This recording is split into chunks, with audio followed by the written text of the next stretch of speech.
গোপালগঞ্জে কালবৈশাখী ঝড় ও শিলাবৃষ্টিতে বোরো ধান সহ ফসলের ব্যাপক ক্ষয়ক্ষতি হয়েছে। গোপালগঞ্জে সোমবার সকাল থেকে দিনভর মাঝারি বৃষ্টিপাত হয়, তবে বিকেলে জেলার মুকসুদপুর উপজেলায় কালবৈশাখী ঝড়ের সাথে শিলাবৃষ্টি হয়। মাত্র 5 মিনিটের ঝড় ও শিলাবৃষ্টিতে পাটের আগা ভেঙে যাওয়ায় ও বোরো ধান জমিতে হেলে পড়ায় ফসলের ব্যাপক ক্ষয়ক্ষতি হয়েছে।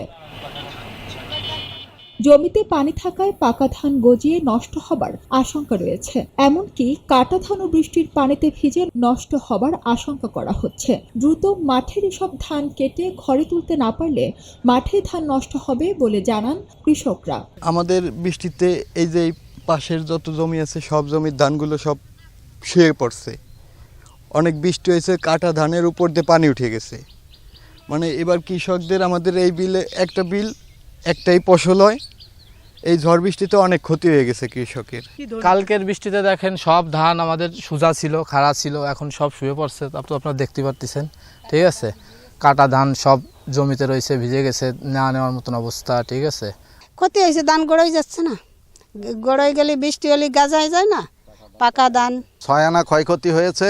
6 আনা ক্ষয়ক্ষতি, কাটা ধান তলায় গেছে, মাড়াই ধান ভিজে গেছে, তারপরে ধান কিছু ঝরে গেছে জমিতে, ধান শুয়ে পড়েছে, তাতে 6 আনা ক্ষয়ক্ষতি হয়েছে।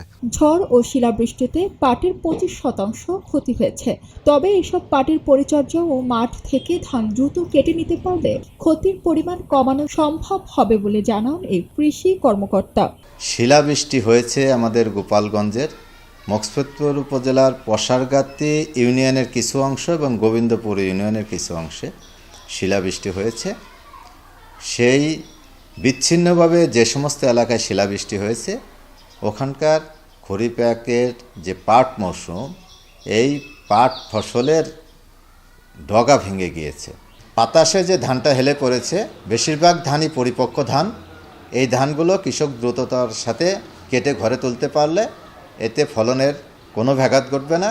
এই ধান যদি অপরিপক্ক অবস্থায় থাকতো, হার্ড ডাব অবস্থা অথবা সফট ডাব অবস্থায় থাকতো, তাহলে ব্যাপক ক্ষতির সম্ভাবনা ছিল।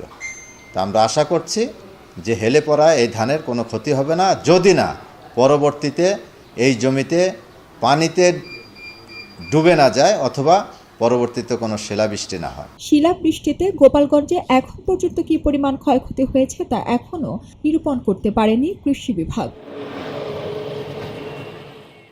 খবরের কাগজ, এখন খবর হবে নিখাত, নির্ভীক, নিরপেক্ষ।